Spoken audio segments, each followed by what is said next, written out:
الإعلام التونسي يوجه صفعة قوية لنادي الزمالك. السلام عليكم ورحمة الله وبركاته. يا ريت في بداية الفيديو تصلي على النبي، ولو مش مشترك في القناة تنزل تشترك دلوقتي حالا وتفعل زر الجرس عشان يوصلك الفيديوهات الجديدة.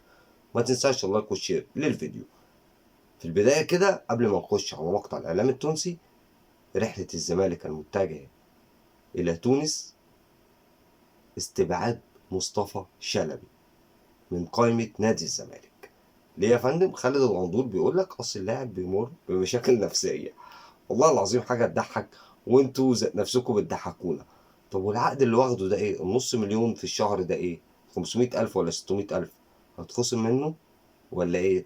بس عنده حالة نفسية، يدمروا اللاعب زي ما دمروا محمود علاء. يا راجل طب انت بتصدق اللي انت بتقوله؟ ده تلات ارباع جماهير نادي الزمالك مش مقتنعة بمصطفى شلبي، بيقول لك ما قدمش اي حاجة للفريق لغاية دلوقتي. تعال نسمع الاعلام التونسي بيقول ايه على نادي الزمالك، وارجع تاني عشان خالد الغندور هيرد عليهم بطريقة هسمعها لك هتموت من الضحك. اسمع الأول خالد القربي الإعلامي التونسي ولاعب منتخب تونس السابق بيقول إيه على نادي الزمالك، وارجع معايا وارجع لي تاني، يلا بينا. الزمالك ربح الترجي في تونس.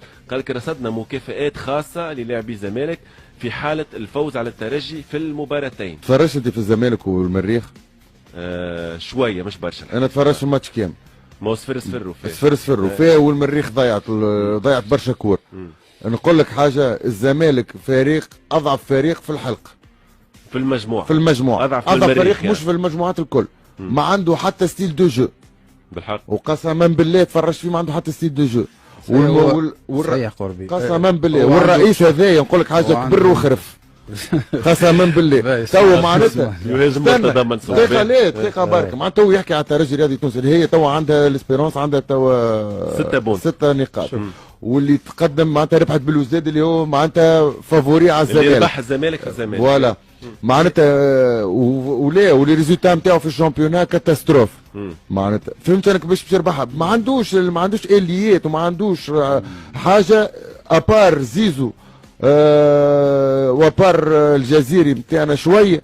ما فماش شاكابالا كبر في العمر يجري بالسيف، ما عندوش اليات ما ينجمش. هي ناقصه الافكتيف. هو حتى البنك نتاع الاسبيرونس اقوى من الزمالك تويك حاليا. البنك نتاع الاسبيرونس اقوى من الزمالك كي تشوفهم فرديات، لكن البير اللي للزمالك ديفونسيفمون تعب على الاخر وقابل برشا بونتوات على جميع المواجهات.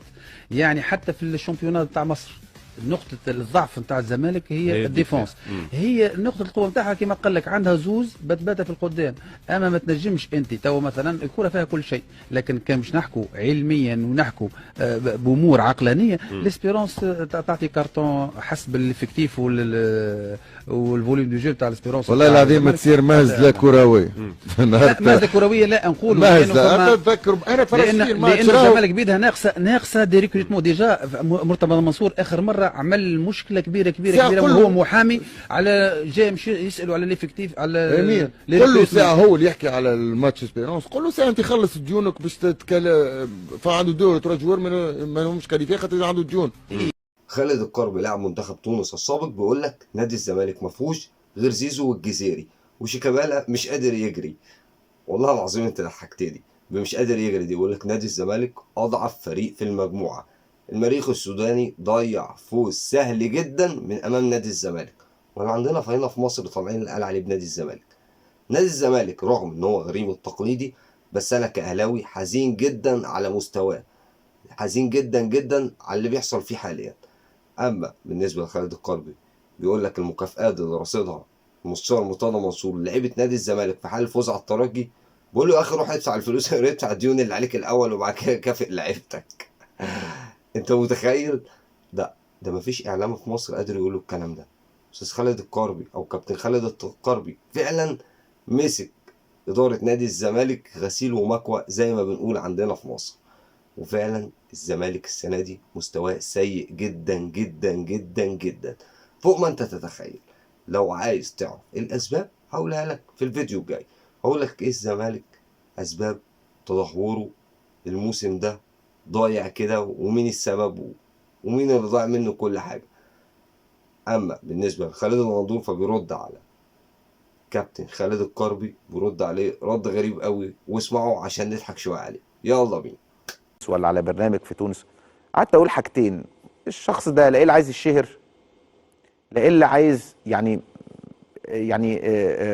يبقى ترند ويتشهر في مصر بتاع والناس تتكلم عنه.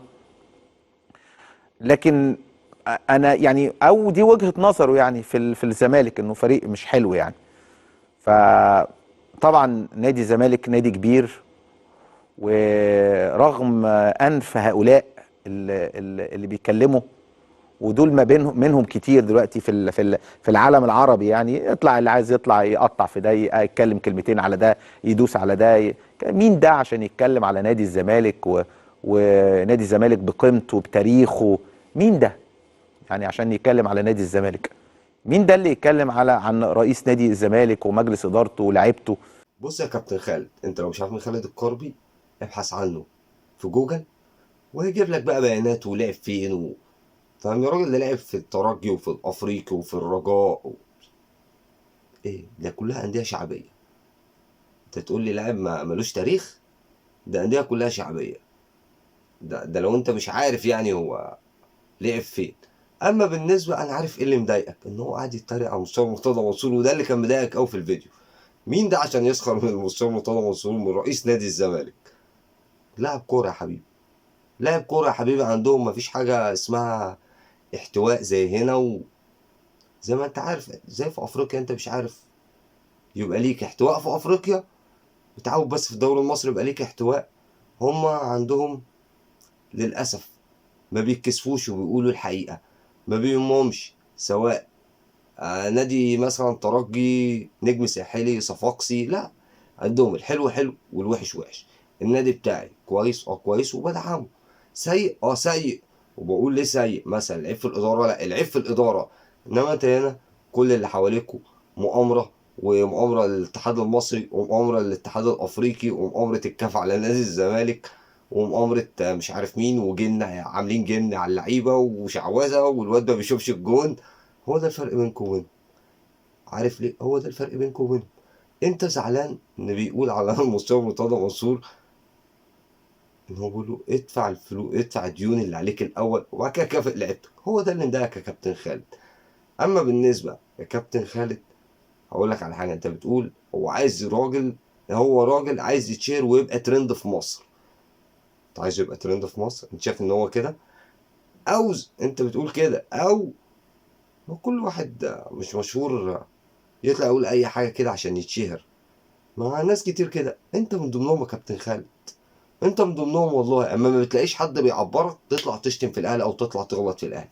انت واعلاميين كتير ولاعيبه كتير وبيجوا على قناه ناديكوا. طبعا حضراتكم عارفين حاجه زي كده، بتجيبوا لاعب مش عارف اماراتي كان تاريخه فاهم، جبت لك فضايحه قبل كده وتقول لي ده كان لاعب دولي ومش لاعب دولي. يا راجل حد عنده 32 سنه ويعتزل بدري كده؟